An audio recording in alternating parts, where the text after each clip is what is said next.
اور کچھ دن پہلے ہی میں نے یہ تمنا کی تھی کہ حضرت مفتی شہید اللہ صاحب جو ہمارے استاذ ہیں، بنگلہ دیشی ہیں، تو حضرت میں ہم نے دو چیزیں دیکھیں، علم میں بہت مضبوطی اور تواضع بہت زیادہ۔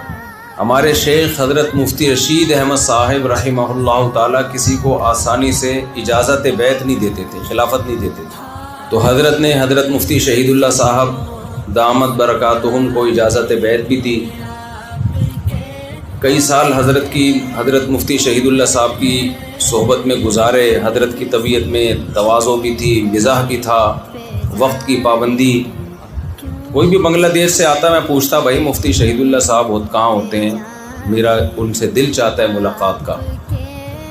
تو آج اللہ نے الحمدللہ ملاقات کرا دی۔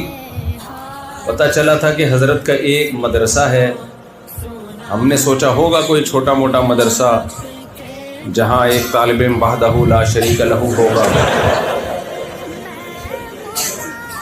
2 3 4 بچے ہوں گے۔ تو میں بلا مبالغہ زندگی میں پہلی مرتبہ اتنا بڑا مدرسہ میں نے دیکھا، طلبہ کی تعداد کے لحاظ سے۔ زمین کے لحاظ سے تو بڑے بڑے مدرسے ہوتے ہیں، ایسا لگتا ہے پورا بر اعظم ہے، لیکن اس میں طلبہ تھوڑے سے ہوتے ہیں۔ تو یہ حضرت مفتی رشید احمد صاحب رحمہ اللہ تعالی جو ہمارے شیخ و مرشد تھے، ان کی برکات ہیں، اور حضرت مفتی شہید اللہ صاحب کے تقوی اور علم اور للہیت اور اخلاص کی برکات ہیں کہ اتنی تواضع کے ساتھ، اتنی گمنامی کے ساتھ، لوگ تو نہیں جانتے حضرت کو، لیکن اتنی گمنامی کے ساتھ اتنا بڑا مدرسہ اور اتنے سارے طلبہ۔ میں آج پوچھ رہا تھا کہ ان کو سنبھالتے کیسے ہیں، تا حد نگاہ طلبہ ہی طلبہ نظر آ رہے۔ 100 میں کوئی ایک آدھ مولوی ہوتا ہے میرے جیسا نالائق، ورنہ 99% تو مفتی شہید اللہ صاحب جیسے ہوتے ہیں جنہیں دنیا میں کوئی جانتا نہیں ہے، اور خدمت اتنی کہ اتنا بڑا مدرسہ، اور آگے جو مدرسے سے علماء نکلیں گے، طلبہ نکلیں گے، وہ کہاں کہاں جا کے دین کی خدمت کریں گے۔ تو یہ سارا صدقہ جاریہ کس کا ہوگا؟